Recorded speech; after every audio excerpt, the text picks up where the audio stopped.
So did you buy a pair of $100 pajamas, Erica? No, I didn't. I get those awesome Target PJs, the Stars and Mm-hmm. Beyond. Yeah. I have not really been following pajama drama, Mhm. but I feel like it's a thing. And Mhm. are the Bachmans queens or not? I guess that's what we will discuss in this episode. Let's get into it.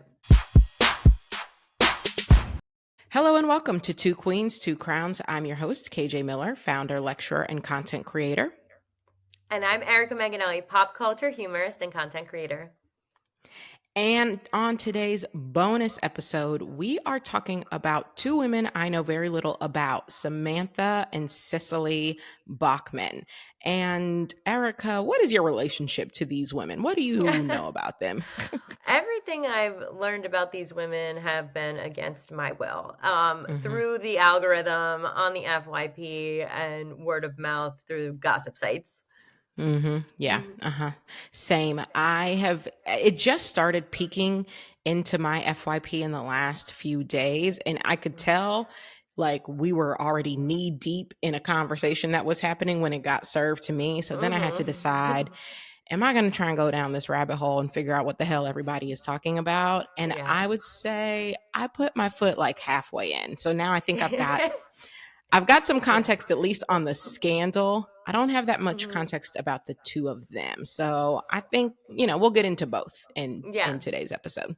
I know a little bit about them. Have you also ever heard of the scandal that happened a few months back, maybe even like a year back, where there was that mom who let her 11-year-old blow out her birthday candles, but then relit them for all the other kids, and like Yes. that's Cecily Bachman. Oh, So you okay. do know her. I didn't know that. Yeah, I remember seeing that video and seeing people comment on like, why are you Yeah. doing this? Yeah. Yeah, people were mad, I think not because she did that in general, but because she aired it out on the internet and you can watch, like, the little girl's face, like, sink in disappointment as Mm-hmm. each one blew out the candles. Mm-hmm. I Mm-hmm. think the big issue was, like, kinda, like, not necessarily with the act of doing it, but the way some of these people, expose their children unwillingly to Totally. internet criticism. Totally. Mhm. I'll just put it out there. I am not a fan of like mommy blogger content that features kids. I'm definitely a Same. fan of moms who just talk about being moms and, Yes. share their journey. But when you start putting kids on camera, it weirds me out. I just feel like kids should be Mhm. able to have their private moments and, Yes. not have all of it, like you And said, aired out. So I'm not a big fan of that genre. I will just add that yeah. disclaimer at the top. I'm also not a big fan of that content either. I feel like we don't know what it's gonna do to children, and that, freaks me out a little bit. I don't you Hmm. don't know how it's gonna affect them in the future, and, Yeah. like, I'm already very anxious about, like, fucking my kid's life up. Yeah. So, like, Same. I know, add anything else in it. That's why you never see my kid on the internet. You may, like, hear voices, whatever, but you'll never, like, see my kid on the internet pretty much, Yeah, with I'm the exception same here way. and there, but not like all my content. No, I'm the Mm-mm. same way with my daughter. She at most you've seen like a hand or two of hers appear in a Mhm. video, particularly on TikTok. I refuse to show her on TikTok because my Mhm. Instagram is so much smaller and is mostly people I Right. know. Mhm. I think I've put up maybe two photos Mhm. of Kayla there, but otherwise, yeah, I'm just not a fan. I just feel like until they're old enough to Mhm. say that they want to be online, and Mhm. even then I don't know that it's still going to be okay with me.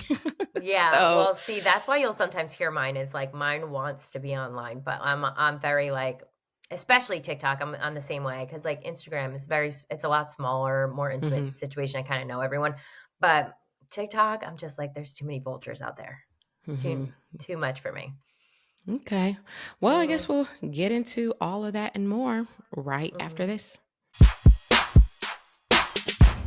All right, Erica, let's get into it. First of all, who in the heck are Cecily and Samantha Bachman? And am I saying their names correctly? Is it Cecily? I believe so. If you're saying it wrong, I'm saying it the exact same way. So if we're Okay. saying it wrong, I know you'll correct us. You'll let us we know. we But know you okay, so will. Cecily and Samantha. Who are these Yeah. women? Okay, so both of them are get ready with me, mommy blogger content people, personalities Mhm. online. Mhm. Um, Cecily is originally, I believe, from California, and she married her husband, who's a pastor.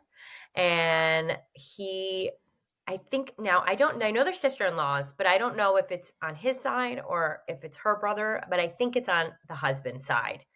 And the sister-in-law is born and raised in Tennessee. Now, during the pandemic, as some people did, they relocated from California to Tennessee. The Mm. vibe I'm getting now, I don't really know, but the vibe I'm getting is like we didn't like the restrictions for masks and such, and we supported Trump, so we moved to Tennessee, right? Ooh, That's okay. the vibe. Now I don't know that for sure, but she Mhm. did. There was some photos I saw of her like saying positive things about President Trump that have now been wiped from the internet and like Mhm. such. Okay. So I think maybe COVID restrictions pushed them to Tennessee. And Okay. as you know, content during the pandemic just like skyrocketed. Yeah. And I think that's kind of where their fame came up. Okay. Okay. So, all right. So Samantha and her husband lived in Tennessee, right? Mm-hmm. That's what you're saying. And then Mm-hmm. Cecily and her husband moved there from California. Mm-hmm. And Cecily and Samantha's husbands are brothers. So that's why they I both believe have so, yeah. the last name Bachman. Mhm, Okay. mhm. And are the brothers relevant to their content? Like, do the brothers get involved? Now, I don't follow them. This isn't my type of content. I've heard I've heard that sometimes they do because I've seen people say that they don't like Cecily's husband's vibe. So I Okay. think that maybe occasionally they do a pop in, pop out type Okay. Okay. situation, maybe with a Pop, trend or something. yeah, and pop in, pop out. And I feel like Mhm, one of the things I heard from a friend of mine who does follow, or at least used to follow, at least one of these ladies. I think she followed Cecily, and it mhm, sounded like there was some sort of scandal with the husband and his church. Like maybe he was asked mhm. to resign from his church. Yes, the Do rumor we is know we don't why? What know. happened? Okay. I don't know the scandal. I don't follow her enough to know that lore, but I do know that she supposedly said that he resigned on his own accord, but that the rumor through the which I think was Skyline Church. I don't know if Hmm. that's 100%, but I'm pretty sure it was. Um, that he was asked to resign. So I don't know exactly what happened, but the move to Tennessee was branded as he was going to be starting a new church in Tennessee. That's what they were saying Oh, the move was for. They okay. did But not the sell their house in church, California.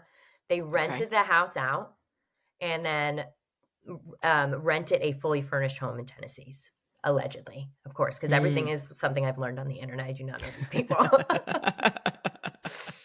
Mhm. Okay, and so did he start his new church? Do we know? I don't know. And there's also a lot of talk that once the two girls lived closer in proximity to one another, people say that Samantha corrupted Cecily and made her like a bad person, that they liked her content before and that the content kind of had a different vibe once they were like together. I will say Okay. Samantha's vibe is way different. Interesting. So what is Mhm, Samantha's vibe? Because I watched a few Instagram reels from both of them, but I don't know, the vibe felt a little bit better with Cecily. So I found myself watching a few more of Cecily's than yeah. Samantha's. Although, similar vibe, but like how Yeah. would you say Samantha is different? Okay, so like for example, in this scandal over the pajamas, there was a content creator named Gabby who I've seen in the past, and Hmm. she was like, "I'm gonna buy these." This girl's like an entrepreneur, so she's really trying to make money. So that's what it was Hmm. really about. But she's was like, "I'm gonna buy the pajamas. I'm gonna review them," and she said that, purchased them, and then her order immediately got canceled. And then Samantha sent her a private message that was like, this is against the law to review things negatively. And because of that, we have canceled your order because we heard on Reddit, literally, she said, we heard on Reddit you were going to leave us a nasty review. So it's kind of like everything I hear about her is kind of like a little nasty and like entitled. Interesting. And I Yeah. don't like that vibe. And she's like, even she's snapped back in the comment section a few times. It's Interesting. interesting. Okay. Interesting. All right. So you would say between the two, Samantha just is like maybe a little snarkier or like a Yeah, little less positive than Cecily. for sure. She's more likely to clap back. I think Cecily's more like a keep the peace person.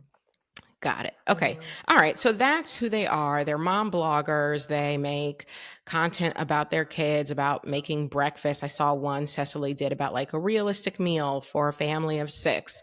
And then I saw one she did where she was like getting ready for a cheer competition for like one of her daughters or something. So that's the vibe. So now let's get to what brings us here today and why they even showed up on my For You page to begin with, Hmm. because of Pajama Gate. And this is where I have a little bit of knowledge because Hmm. it's my understanding they launched last week. Their brand Hmm. is called For the Mems Hmm. and they launched with pajamas. I don't know if the plan is to eventually have more than just pajamas, but for now it's pajamas.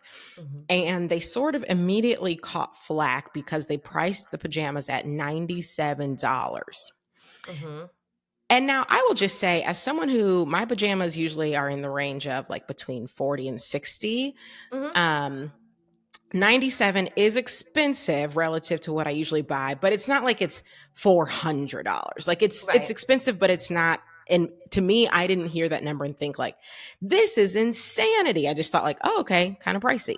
Right. Um, but it seems like people were upset, not just at the absolute number 97, but because when they started digging into like the quality, the materials that it was made of, which I think it's primarily made of rayon, it Hmm. felt like what's the 97 for, because this isn't particularly expensive material and Hmm. these designs are very reminiscent of designs you can get on Amazon or Shein, even Target, Yeah. so Hmm. why is it so expensive? And that seemed to spark a fair amount of backlash. And I think, which I say this all the time about everything, if you just stop talking, a lot of it will die down, you know? Mm-hmm. But they didn't. And they kept engaging the hate on the price point, and then they lowered the price point. And I Mm, think that them just continuously doubling down on that, specifically, I think a little bit more Samantha than Cecily, it drove it to be this pajama gate when it would have just been expensive pajamas nobody really talked about. And you know what I mean? yeah. Well, so when you say they were kind of like engaging with it, what do you mean? Because the only engagement I really saw was when they lowered the price. But before they lowered the price, were they like going back and forth in the comment section? Like, what were they doing? Yeah, there was like a few comments back and forth just being like, it's like the quality and like the branding. And they said they made comments saying they weren't making profit from it, that if they lowered the price point, they wouldn't be making any profit. And then when they lowered it down to 75, they said, okay, now we're literally not going to make profit from it.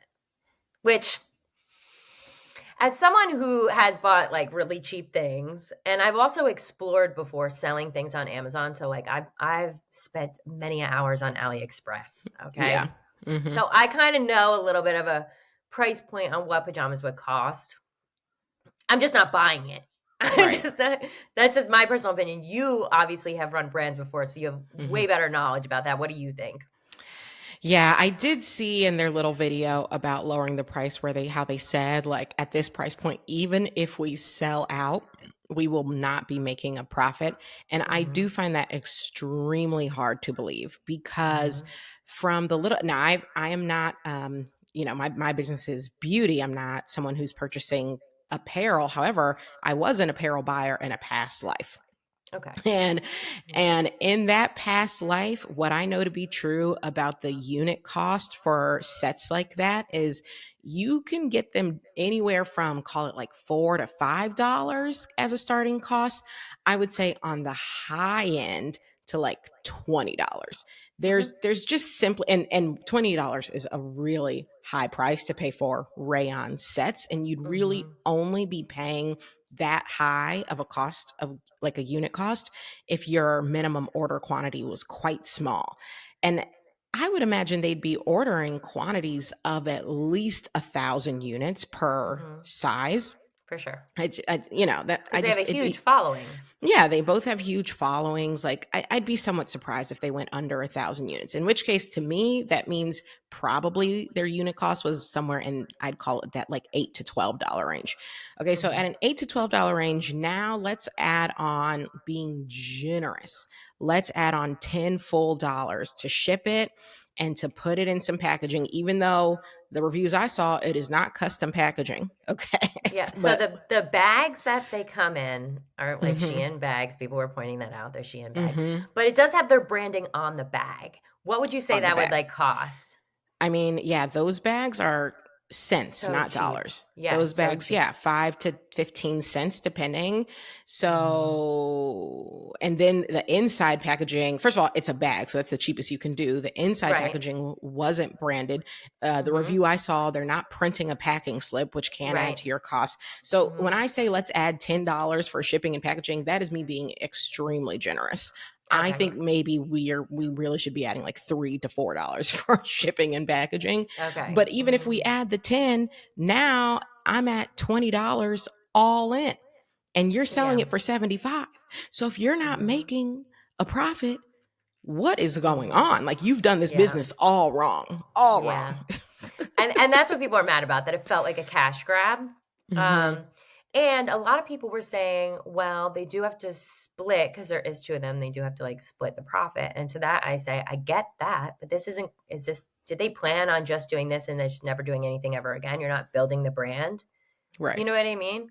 Because And you, that's I'm just even if they have to confused. split it 12 ways, either you have a profit or you don't have a profit. Okay. So, Right. like, even Yeah. if it's profit, but you're having to split that profit between two people or 12 people, still there's either profitable or not profitable. And to me, I can't see any reason why at $75 you would not be profitable. Now, maybe when they say we won't make money, what they're talking about, because a lot of people get these confused, particularly people who, haven't spent a lot of time in business. Maybe what they're thinking about is their cash flow because they may Mhm. have spent a lot of cash up front on, I don't know if they had to open up new molds or whatever for their logo for the pajamas. They may have spent upfront cost on a publicist, on branding design. I mean, sometimes you can get a branding agency that charges you 20, 40, 60K to design your logo and packaging and Mhm. everything else. So maybe what they're thinking about is my output of cash for this, initial run was $80,000. And at a $75 price point, even if I sell through everything, when it's all said and done, I'm only going to make $70,000. So in their mind, they're like, so that's what they mean when they say we won't make a profit. But that is cash flow. Cash flow is different from your operating profit. And a lot of people Mhm. maybe that's what they're thinking. Like they Yeah. had a lot of upfront costs, but that's your unit economics at $75 should absolutely allow you to be profitable. Agree, totally agree. And then, like the internet does, people just people just started digging into everything, and they found Hmm. that Cecily happened to have a little bit of a similar past experience where she ran a class reunion, and she rented out a place for a reunion. Mm-hmm. Took a poll, only about 15 people said they would come, but she Mm-hmm. still paid the venue for like 50 or 60 people. And then Hmm. when enough people did not show up, she then after the reunion was like begging on the internet people to give her money via Venmo. I have the Okay. receipt for that, so I feel confident saying that really Uh-huh. happened because Mhm. I Okay. actually saw the Facebook post. Mhm. And it was very reminiscent of the kind of like gas lady kind of video they put out where they were just like, we're not making any profit and like feel bad for us kind of vibe. It was Mhm. similar. That's interesting. That is very Mhm. interesting. I just feel like cuz what I will say is obviously this is two queens, two crowns. Mhm. And it is important to me that we are disrupting narratives about women being in competition and talking about how Mhm. women uplift one another. So, what I will say about these two is, as far as I can tell, they do uplift one another. Right. Now, They're two peas in a pod. whether they uplift anybody Mhm. else, I don't know, but they Yes. do seem to uplift one another. They started Mhm. this business together. One of Mhm. them moved across the country to and is now, closer and familial and all of these things. So that's all Mhm. very lovely. And I love women supporting women. But